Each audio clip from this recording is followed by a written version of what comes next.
I think there is now, as a result of this, a genuine threat to public order. And that is the very last thing that we want. And I've been saying, of course, for a long time, that it's a growing threat to our national security. And we've seen just recently some arrests made of people that came by boat, and they are suspected of being involved in some form of terrorism.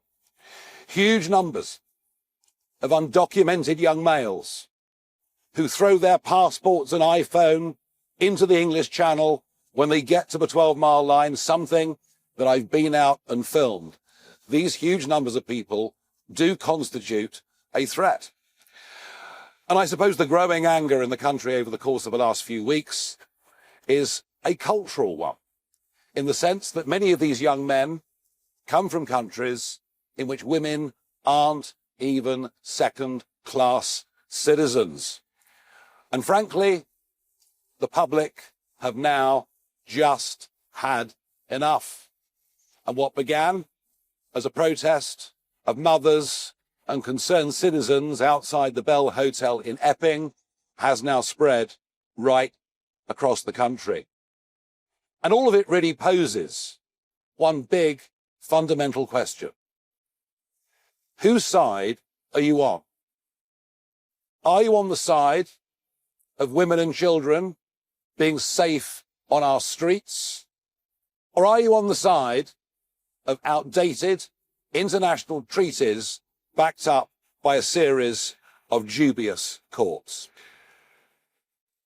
The only way we will stop the boats is by detaining and deporting absolutely anyone that comes via that route. And if we do that, the boats will stop coming within days, because there would be no incentive to pay a trafficker to get into this country. If you come to the UK illegally, you will be detained and deported and never, ever allowed to stay, period. That is our big message from today, and we're the first party to put out plans that could actually make that work. We have to leave the ECHR.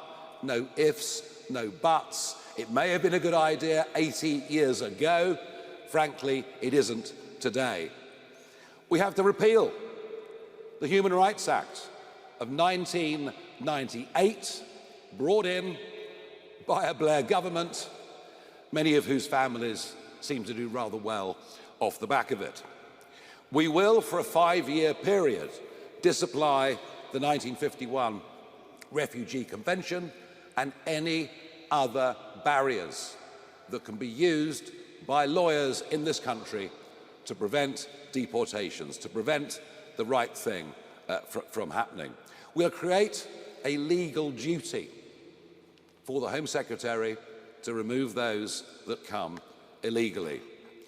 And crucially, we will detain all illegal migrants who come, and we will do so immediately. And after all, the countries we're talking about, we're giving nearly all of them foreign aid anyway. So there are ways that we can offer them constructive deals to take back their people, or we can get tougher by applying diplomatic or economic pressure. And unless we start deporting people, I predicted this would turn into, and yes, I use the word, invasion. But 180,000 people later, what other word could possibly describe what has been going on? It is an invasion, as these young men illegally break into our country. The cost of deporting those who are illegally will be £10 billion over 5 years, but in that same period, our plan will save the taxpayer over £17 billion. So the net saving to the British taxpayer will be very, very significant over 5 years. And over a decade, the savings will exceed £42 billion. But Nigel's the Prime Minister. There will not be a judge in the country that will be able to prevent a single plane from departing.